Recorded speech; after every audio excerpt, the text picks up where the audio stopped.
Hi guys, it's Mishel, Deception Bytes, and today is Tuesday, September 25th, and it's 11:28 p.m. Eastern Time. I had to take a closer look there because I had forgotten what time it was. Anyway, we are going to be picking up from where we left off in the last video, and that's not it, right here. We're going to be picking up from where we left off. I didn't post yesterday, I was unable to, and today I had two videos prepared, at least I was prepared to record two videos earlier on today. Got a call from my doctor saying that pharmacy was going to be delivering some medication he felt that I needed for my heart. And so I've been waiting because I thought, well, you know, it's rude to start recording and then halfway through it gets ruined because somebody's knocking at your door and they refused to tell me what time they would be coming or even give me a 3-hour window. So I've bbeen waiting and waiting, and the pharmacy closed at 11, so pretty darn sure that they aren't going to be delivering it at this time. So yeah, and it annoys me, but that's what you get when you live in the backwoods of Egypt, which is where I feel like I live. No offense to anybody that lives in Egypt. But anyway, it reminds me, and I have to tell you this quick story, and if you don't want to hear a quick story, just move ahead maybe two minutes or so. But when I first moved to North Carolina, I moved to a place called Wilkes County, talking about being backwards. It was a very, very backwards place. In fact, it took me so long to get my phone hooked up. It took me letters. It took me everything. I finally had to get someone that was very, very well, well connected in the community to help me with it because they wouldn't hook up my phone. Anyway, I move in. I've got this place, 88 acres I've rented on at the base of the Blue Ridge Mountains. I've got Black Angus roaming in the background, and it was wonderful, except I didn't like to barbecue because I didn't like the cows to be smelling their brothers and sisters. But anyway, so I called them my girls. People would make fun of me, but I'd say, they're my girls. Anyway, so I did the neighborly thing. You know, you move in somewhere new and you think, well, okay, what is the thing that you do? Well, I baked a pie. I baked a pie and I took it to my neighbor, my closest neighbor. Well, when they opened the door, they opened it very cautiously, and there was a long shotgun pointed right between my eyes, asking me who I was and what I wanted. I said, I'm your neighbor and I brought you a pie, but really, if you don't want the pie, just let me go. Don't shoot me. And so anyways, he says, what kind of pie? And I said, it's apple, but I'll bake you whatever you want. But anyway, yeah, that's my story of Wilkes County, my welcome to Wilkes County story. It's a little bit different than any place I've ever lived, and I've got some really wild stories from there, but I will stop now and I'll get on to Q because I know you did not come to hear about Black Angus cows and being shot over pie. Anyway, let's get started. Now, the first post, and this is from the September 23rd, is Trust Grassley. And of course, that would be Senator Grassley.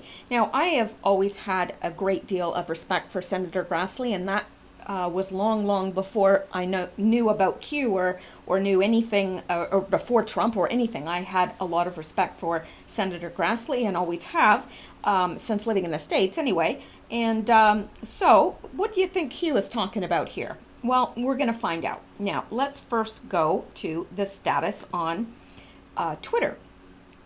It'll give us some clues. Although you guys have probably been out there and heard other people's ideas or whatever about the posts already, and I don't blame you because I'm late. Okay, and here is a post from Margot Cleveland, and it says, no more Mr. Nice Guy. Boom. In fact, the obvious connection between the two claims is that Senate Democrats hid both allegations of misconduct from the committee and the public. Now, let's take a look at this. The first is a letter, and it is from Chuck Grassley, and it's to Dianne Feinstein. And it says, I write regarding your request that I postpone the hearing scheduled for Thursday, July 27th, during which we will hear Dr. Christine Blasey Ford, and yes, that is Blasey Ford, as in Blasey Ford, testimony. That's how I say her name, Blasey.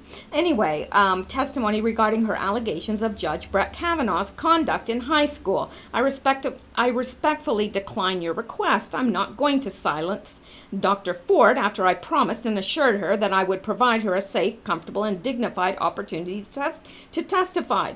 Both Dr. Ford and Judge Kavanaugh have, over the last week, requested the opportunity to testify to Congress regarding Dr. Ford's allegations after protracted negotiations with Dr. Ford's attorneys, during which we postponed the hearing we had originally scheduled. Dr. Ford's attorneys agreed to a hearing this Thursday. There is no reason to delay the hearing any further. Besides being unfair to Dr. Ford, whose attorneys asked for a public hearing 1 week ago, delaying the hearing further would be unfair to Judge Kavanaugh and his family. He has asked the committee repeatedly for the chance to testify as soon as possible. He has categorically denied the allegations that have been made public. He did this in a transcribed interview with several Senate investigators under penalty of up to 5 years imprisonment for lying. We can no longer stand in the way of him presenting his testimony before the committee. It is unforgivable that Dr. Ford and her family have been subjected to threats and intimidation, but Judge Kavanaugh and his family, including his 2 younger daughters, have also faced threats and intimidation. We must take his family's safety and the trauma this is causing to his young daughters into account no less than we must account for the threats and intimidation suffered by Dr. Ford and her family. You suggest that Dr. Ford's testimony should be further delayed because of allegations made in the New Yorker by Deborah Ramirez. I am unclear why Ms. Ramirez's claims should have been any bearing on Dr. Ford's testimony. In fact, the obvious connection between the 2 claims is that Senate Democrats hid both allegations of misconduct from the committee and the public. Indeed, it was reportedly Senate Democratic staff who conveyed the allegations to the media rather than alert Republican staff to conduct a bipartisan investigation. Finally, you ask that the FBI investigate Ms. Ramirez's claims. As you know, Judge Kavanaugh has gone through 6 FBI investigations. That's right, I said 6, as in S-I-X, 6. He's gone through 6 FBI investigations. Right, 6! Over the last 25 years, the FBI's investigation covered this time at Yale and uncovered nothing remotely similar to the misconduct alleged by Ms. Ramirez. Additionally, as the New Yorker story itself states, the publication could not confirm with other eyewitnesses that Kavanaugh was present at the party, and the New York Times spoke to several dozen people to corroborate Ms. Ramirez's allegations, but could find no one with first-hand knowledge. Indeed, the Times reports that Ms. Ramirez herself said she could not be sure Judge Kavanaugh did what she alleged in the New Yorker article. It's not clear how the FBI could further illuminate what transpired at the dormitory party 35 years ago. That's right, I said 35 years ago. That's right, 35 years ago. Even the liberal New York Times did not find these allegations fit to print. The New York Times, yeah, the paragon of virtue, being the paragon of virtue that they are, not even they found the allegations fit to print. Consider that. And as of now, the only allegation of which the committee is aware with respect to Ms. Ramirez are the allegations described in the New Yorker. As you know, false statements made to the press are not subject to criminal penalty, but false statements to Congress are. If Ms. Ramirez submits testimony and evidence to the Senate Judiciary Committee, which committee investigators have requested, we can decide how to proceed. But at this time, Democratic staff has not shared any evidence it has with Republican staff. And because Ms. Ramirez's allegations are unrelated to Dr. Ford's, there is no reason at all to delay the hearing on Thursday in light of these new allegations. Sincerely, Chuck Grassley. You go, Chuck. We're on your side. Absolutely. Now, I want to show you a few other things here, and I'm not sure if hang on here. Well, I'll show you this stuff first, okay? This obviously came from Twitter, and it's from someone called Harold Finch, Thanks for standing firm, Senator Chuck Grassley. When hearing and committee vote are over and Judge Kavanaugh is confirmed on the floor, you owe it to Judge and his family to refer Senator Feinstein to Ethics Committee for discipline and to Senate Majority Leader for her to be stripped of committee assignment, and to the Senate Majority Leader for her to be stripped of committee assignment. I agree with that. Now,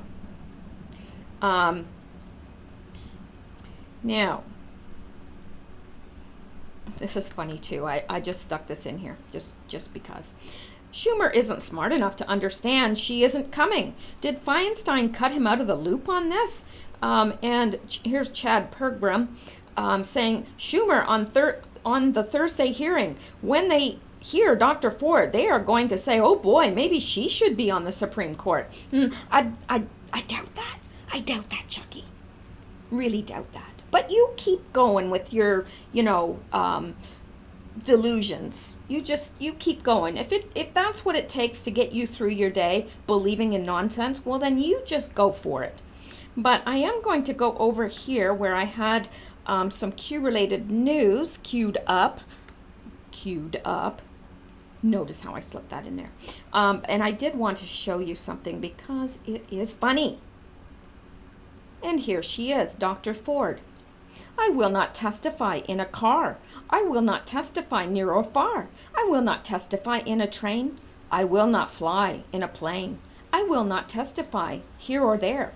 I will not testify anywhere. I will not testify first or last. I will not testify slow or fast. There's nothing more for me to say.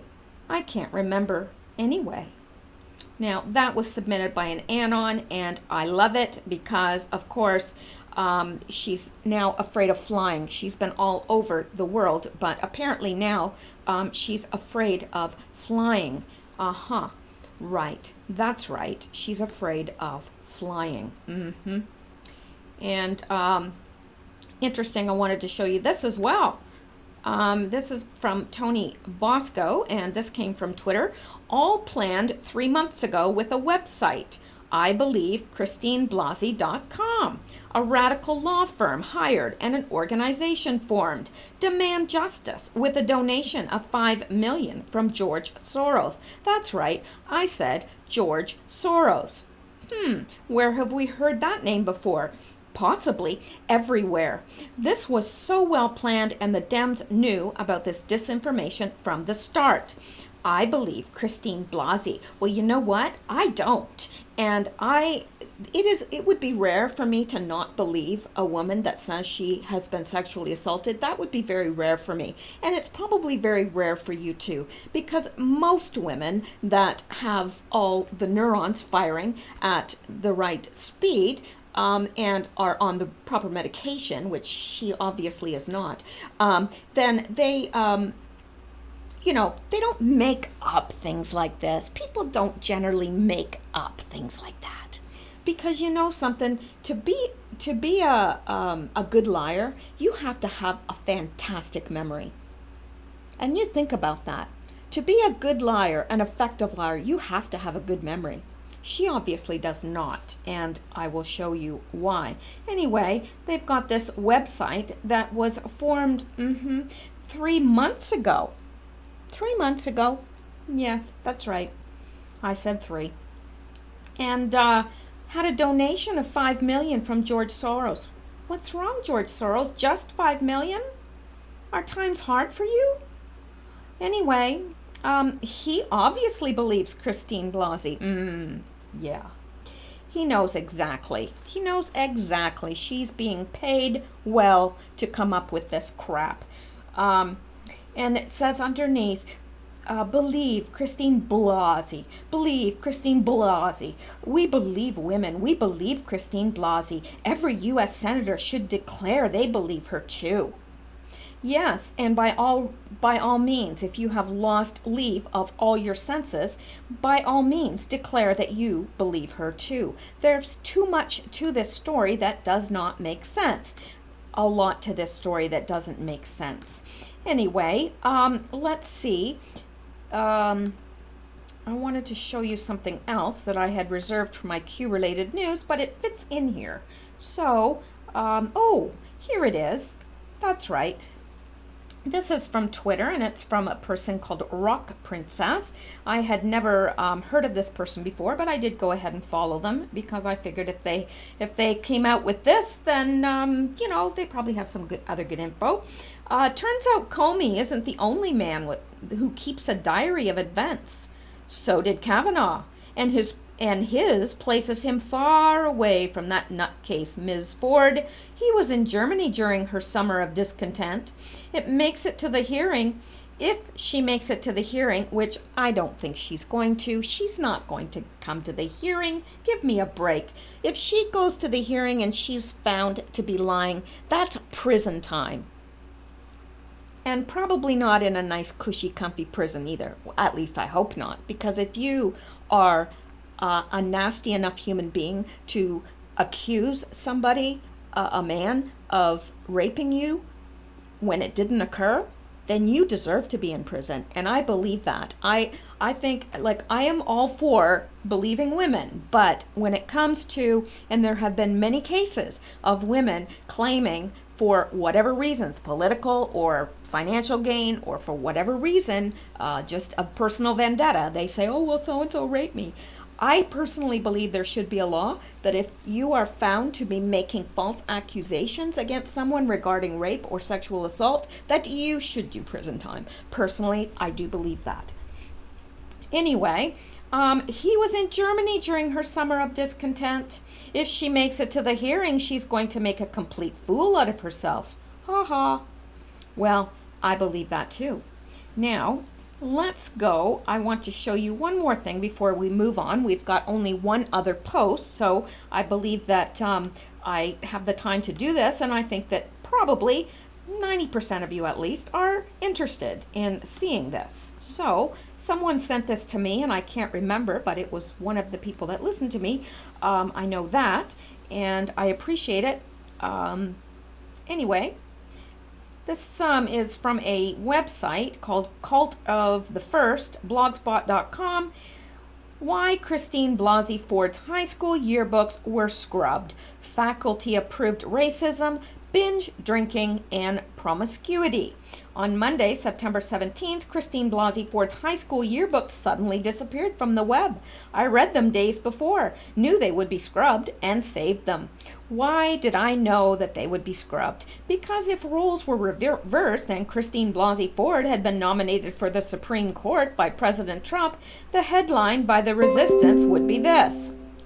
I cannot stop this from doing it no matter what I do. Anyway, Christine Blasey Ford and the drunken white privileged racist playgirls of Holton Arms. And it would be an accurate headline. That's why the yearbooks have been scrubbed. They are a testament to the incredible power these girls had over their teachers, parents, and the boys of Georgetown Prep, Landon, and other schools in the area. In the pages below, you will see multiple photos and references to binge drinking and the accompanying joy of not being able to remember any of it. So if she was binge drinking and can't remember any of it, how can she be so sure who raped her, or if anyone raped her at all? These yearbooks are, therefore, relevant to the national investigation now being conducted in the media, in homes, and in the halls of Congress, and they should not have been scrubbed. If Brett Kavanaugh's yearbooks are fair game, so are these. And you will wonder, while reading them, why the hell did the faculty approve of these yearbooks? Why did the parents take out paid ads in these yearbooks? Animal House had nothing on the infamous Holton party scene. The resistance media has been singularly focused on Brett Kavanaugh's high school yearbooks, which imply that he got drunk and threw up. There's no need to imply, well, who the heck didn't get drunk and throw up in college? I mean, seriously. No, really.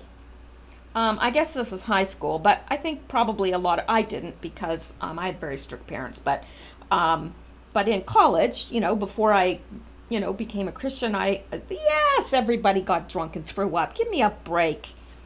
The resistance media had been singularly focused on Brett Kavanaugh's high school yearbooks, which imply he got drunk and threw up. There's no need to imply anything from the Holton Arms yearbooks. It's all there in focus, and the written word too. All of the sordid details as approved for publication by a Look the Other Way faculty, and now it's available for historical evidentiary review.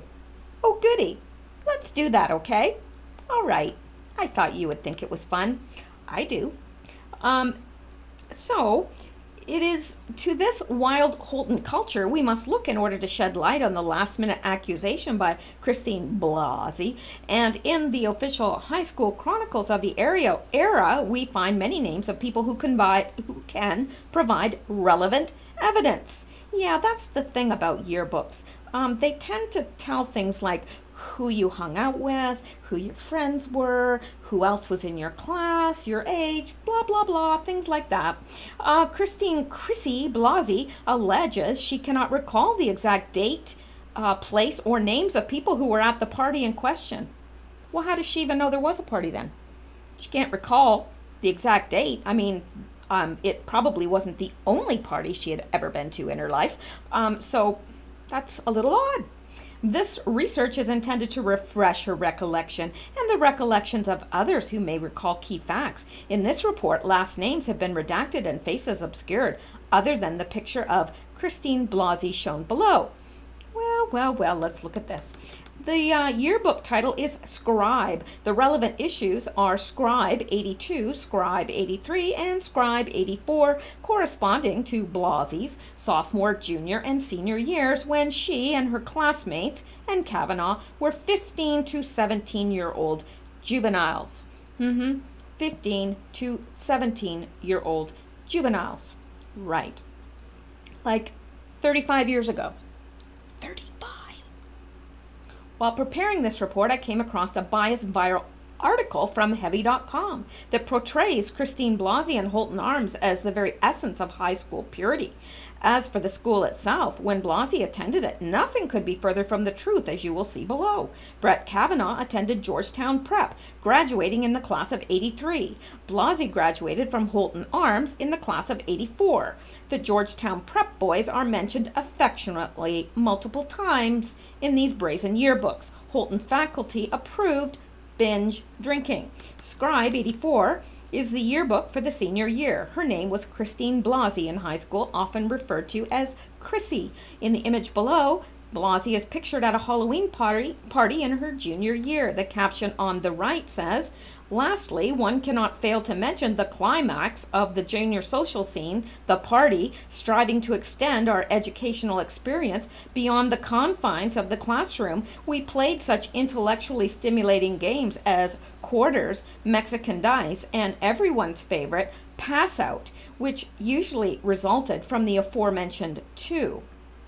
Okay, I don't know if I can make this any bigger. I can make it bigger. Look at that. And there she is. Can't read this. Oh, maybe I can make it bigger. Yep. Just seeing if there. Well, there's exactly that passage. This year marked a digression from the preppy primrose path. Our condolences, Anne, as more of us adopted New Wave, Valley Girl, Bohemian, or just plain bizarre attitudes. The New Wavers donned t-shirts and jean jackets, tuned into WHFS and Stray Cats, and shopped Commander's Valley Girls like grossed themselves outdoors. All over the school, particularly in the chem room. Huh, Louise? Bohemians displayed yet another face of our versatile minds. Lisa, whoever her last name is, our resident flower child, adorned with garland beads and army jacket, led her team in choruses of Hell No, We Won't Go in the first period of physical education. And then there were the bizarre. Adrian, one doesn't wear two different shoes on the first day of school if one wants to be considered whatever. All right, so let's go back and just see what else is there. Yep. And you might be saying, well, why are you doing this? Well, because I think it's important. That's why. I really do. I mean, she's making these accusations. Dang it, why can't I get back? How do I get back? Ah. Well, dang it. There goes the... Hang on here. Now I got to get back here. Oh, I hate when that happens. Where did it go? Where did it go? Where did it go?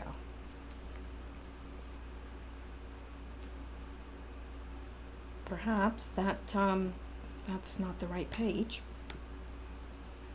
There we go. Hang on now. Hang on now. Are you hanging? All right. All right. Now, let's go back down because there's more. Oh, yes, there's more. And I'm not going to get into everything, but I do want you to see some of this because it shows. Let me see. At Cheryl's multi-class party, redacted name came as an uncanny buckwheat, although she washed the makeup and afro off before the guys showed up. Nothing racist there. Yeah. You may be thinking that it was just one mean girl being insensitive, not reflective on the greater Holton Arms Society at large, but when we expand the page, the caption was taken from, at the top is a black girl with an afro. This is one of the few images found in the yearbook featuring an African American. It does not seem like a coincidence, but rather a probative example of Holton culture. And I don't want to, well, if I do this, I might lose it again. Okay, let me see. Here's somebody with their feet up. They got what looks like a beer in their hand, 18 pieces of gum and Coke. Oh, I guess it's Coke. Can really wreak havoc with the dental work. And what does this say down here?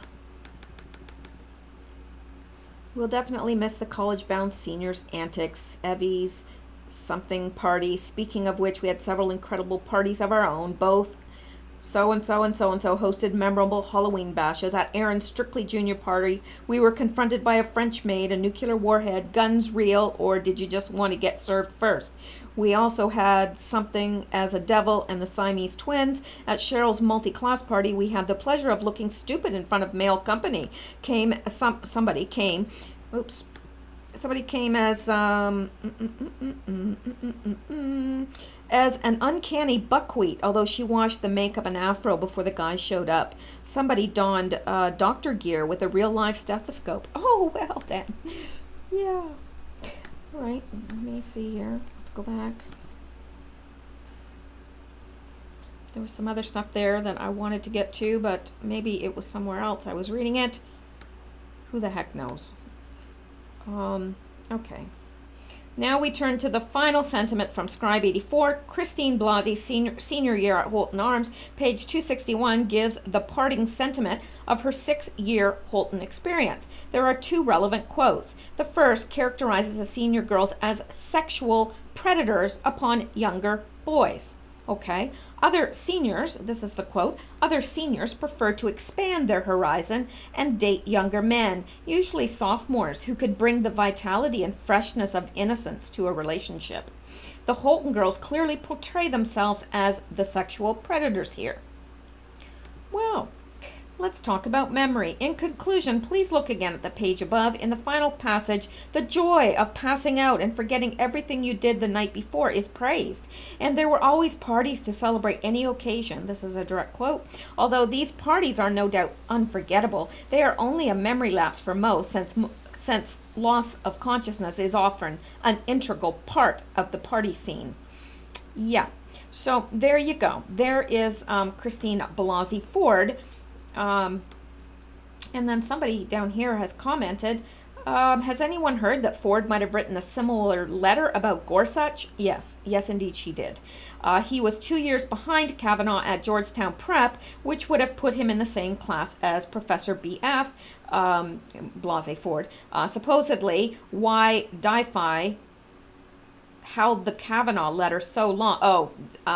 Dianne Feinstein held the Kavanaugh letter so long, suspecting the professor to be a whack job. She, I would suspect her to be a whack job too. Yes, her memory problems could be fugue states she slipped in and out of. Think split personality. Yes, maybe Feinstein needs to go under oath. Kavanaugh graduated in 83, Blasey Ford 84, and Gorsuch 85. So, yeah. They weren't classmates after all, not in the same class anyway.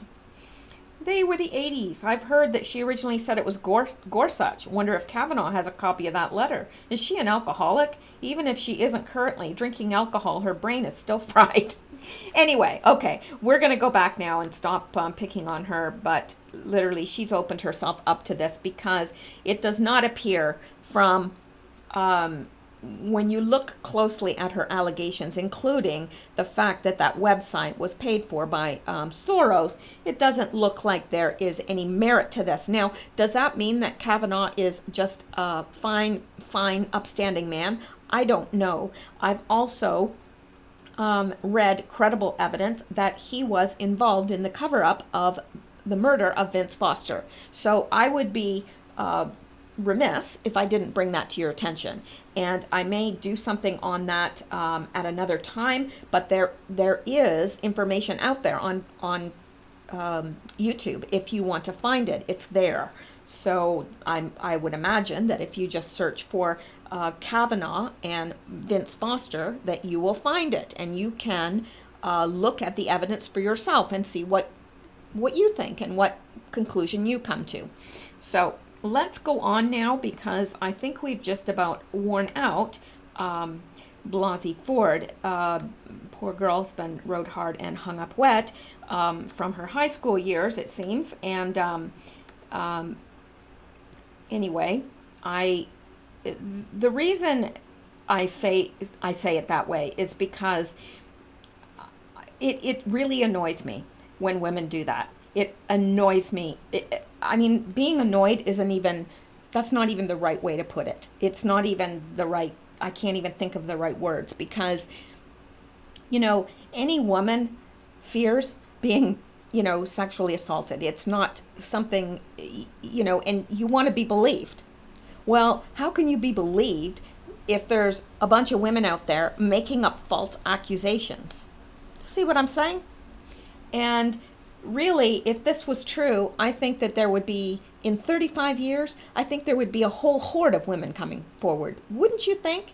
And after the 6, yes, that's right, I said 6, other FBI investigations of Kavanaugh, don't you think something would have surfaced somewhere?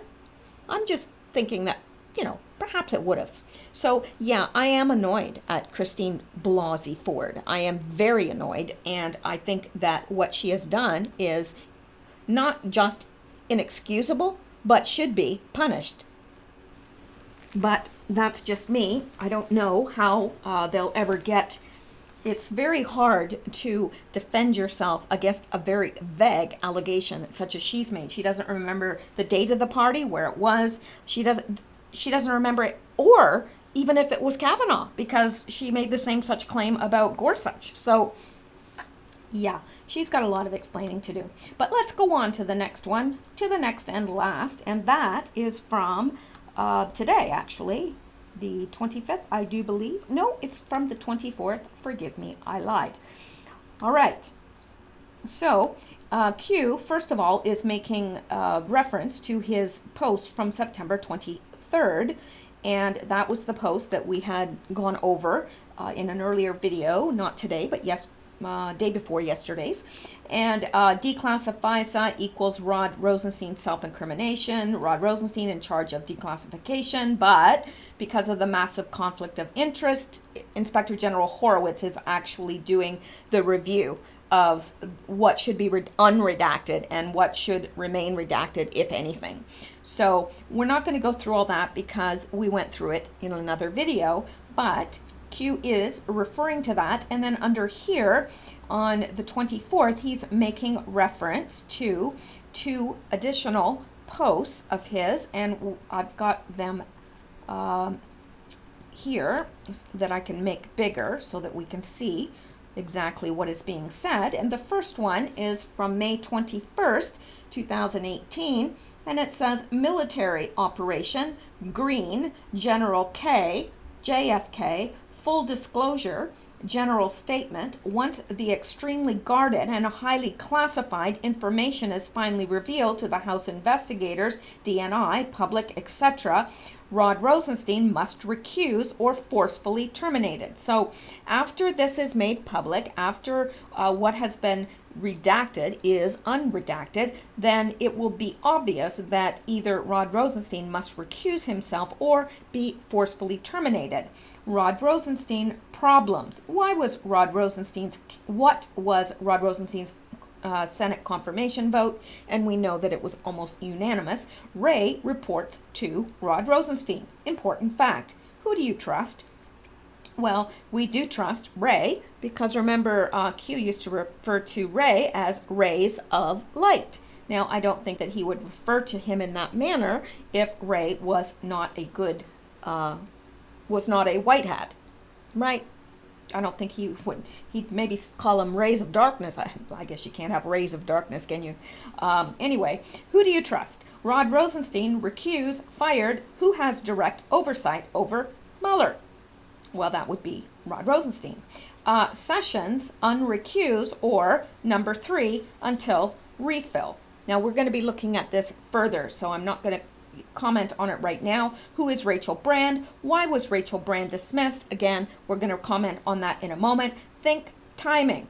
So let's go over here, and this is the second part of the same post that Q wants us to look at, and so that's what we're going to do. Again, it is from May 21st, and here he's saying the succession question is actually a bit complicated. By default, under an obscure statute known as the Vacancies Reform Act of 1998, now some of you that have been following along since the beginning are going to find this very familiar because it's something that we've heard about before and looked into before. Brand's temporary successor as the acting Associate Attorney General is her principal deputy, Jesse Panuccio. That time statute would also allow the president to choose someone else to serve as the acting AAG on a temporary basis for up to 210 days. The pool of individuals from which the president could draw in this case includes individuals already holding Senate confirmed positions elsewhere in the executive branch, like EPA Administrator Scott Pruitt. It won't be him. Trust me, it definitely wouldn't be him. Or senior civil service lawyers in the Justice Department, specifically acting. And he gives us the address to the website, justice.gov/ASG. When does the clock run out? Why is Schneiderman's removal extremely relevant? Trust name. These people are stupid. D5Q. Okay, now that is from May. This is his new post here, and he's referring, let's go back up.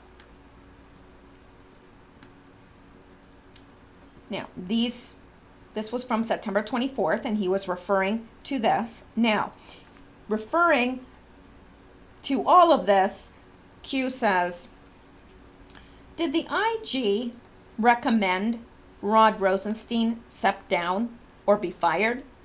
And then he put speed. Now, first of all, I am going to do something here. I'm going to go out to the Q post because I want to be sure. Yes, it's from the 24th. This is from the 24th. Wanted to be sure that I was characterizing this as it really was. This was from September 23rd. Q is referring to it, and on the 24th, he gives us this old post from May, and then underneath is what we're looking at right now. That will bring us completely up to date with the Q post. So, did the Inspector General, and that would be Horowitz, recommend that Rod Rosenstein step down or be fired out of, like, speed? Okay, well, let's answer that. The Inspector General recommended he be removed as Huber grand jury has seen enough evidence to warrant serving criminal charges. The choice will be his, whether to resign, sealed and cooperate, meaning that not everybody, it won't be out there. People won't know what all his charges and everything are. If he's going to cooperate, it'll be sealed. Or be fired. And in that case, if they have to force his resignation, well, yeah, if they have to fire him, in other words, there'll be the full release of all charges and he'll face heavier penalties. So yes, Horowitz recommended that he be removed. They've already seen enough evidence, okay, that to warrant serving criminal charges. But, Rosenstein's going to have a choice. He can either cooperate and resign, which means his indictment will be sealed, or if they have to go ahead and fire him, well, then they're going to release all the charges to the public, and he's going to face heavier penalties. All right. Why was Rachel Brand removed? Well, we looked at this many months ago, but I know that there are probably new listeners and there's people that have probably forgotten. So let's go over that. Rachel Brand had to be removed as she would be second in line to be a Deputy Attorney General and oversee the Mueller investigation, or witch hunt, as the case may be. Now, Rachel Brand was removed so that the acting Assistant Attorney General, Panuccio, would be put forward. So when she resigned, stepped down, was removed, then Panuccio got her position, okay? And now, with his 210-day legal lifespan, so he can only have that position for 210 days, per the Federal Vacancies Reform Act of 1998, he would be unable to succeed Rod Rosenstein and the number 4 at the DOJ, who is Noel Francisco. Now, this Noel Francisco would be the person that would be Rod Rosenstein's successor. Okay, so let's look at this. There's the 4 top jobs at the DOJ, okay, is number 1, Jeff Sessions. He's the Attorney General. Number 2 is Rod Rosenstein. He's number 2, and he is the Deputy Attorney General. And then number 3 is Noel Francisco, who is the Solicitor General. And number 4 is Michael Panuccio, who is the Associate Attorney General. So these are the 4 top jobs at the DOJ, okay? Now, Noel took over, Panuccio took Rachel Brand's position, okay? But he can only be in that position for 210 days. That's the legal lifespan of his position, okay? So Rosenstein, if Rosenstein is fired or resigns, then it will be number 3, Noel Francisco, the Solicitor General, that will step up into his position. Then I would assume, I don't know, but perhaps Panuccio steps into Francisco's position. I don't know. I'm not sure about that. But the other, I'm 100% sure of. All right? So that's what we're looking at here. Rod Rosenstein, he's going to be gone. He's out the door. It just hasn't manifested yet. It's already happened. We're just not seeing it yet. But really, in essence, he's gone. And it will be Noel Francisco who takes his position. So what will be the significance of that? Well, get this. Once that happens, see, they'll get to appoint another person because there'll be an open spot there, right? Because Noel will step into Rosenstein's position, Jeff Sessions will retain his position, and we'll need one new person. Either Michael will step up and they'll have to fill number 4, or they'll have to fill number 3. So that way, all top 4 Department of Justice officials will be Trump appointees. That's important. That's very, very, very important, okay? And the lower DOJ will then be purged along with the FBI because there will be nothing stopping it. There's not going to be anything stopping it, standing in its way. So, there you go.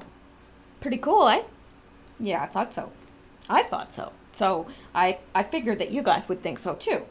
Now, the next, and of course, the ones in red, anything in red is mine. Anything in black is Q. So, Maybe I should reverse it, because it's like, when you read the Bible and the words of Christ are in are in red. It's like maybe I should make it a different color. I don't know. Anyway, okay, Hussein plus M-O. Now I had to think about that for a minute. Who's M-O? And then I thought, oh, Michelle Obama. It has to be. It has to be because Hussein and Michelle Obama. Either that or Hussein and Mossad, but they don't usually use M-O for Mossad, so it has to be Michelle Obama, or, well, pardon me, Michael. So Hussein plus Michelle Obama actively campaigning for the midterm elections, and yes, they are. Their faces are all over the place. They're everywhere. Yep, so, yeah, Barack and Michelle, a.k.a. Michael, are actively campaigning for the midterm elections. And then Q asks, normal? No. Have you ever in your entire life, seen a former president campaigning against, actually, the sitting president? I mean, really is what he's doing. But, I mean, have you ever seen a former president get that involved in politics? No, they usually keep their comments to themselves. Once they're out of office, they usually keep their mouth shut. At least one would expect them to, because they're not in charge anymore, right? Anyway, not Hussein and Michael. No, they want to be seen everywhere, and he's looking really rough. We looked at that before. He's looking rough. He looks very thin. He looks like something very evil has taken a hold of him. I don't know if it's just anger or if there's somebody else in there. I don't know. But, yeah. So is that normal? No, it's not normal by any stretch of the imagination. And then Q says, and rightly so, panic. They're panicking. And they should panic. They have lots to panic over. And then he says D5, and D5 is a destructive avalanche that destroys all in its path. If you're in the path of a D5 avalanche, you're not going to make it. Unless there's dogs right there at the ready that can dig you out, but could be that you're like 10 feet down if it's a big avalanche. So Q, as he always does, signs off Q. Now, I do want to ask for those of you that are in the military, because I know that there are several listeners that are military or former military, and I do want to thank you all for your service, those who are currently serving and those who have served in the past. We do all appreciate you and thank you for your service to the country. But I do have a question, because somebody told me, and I don't know if this is true or not, that D5 is also a military term.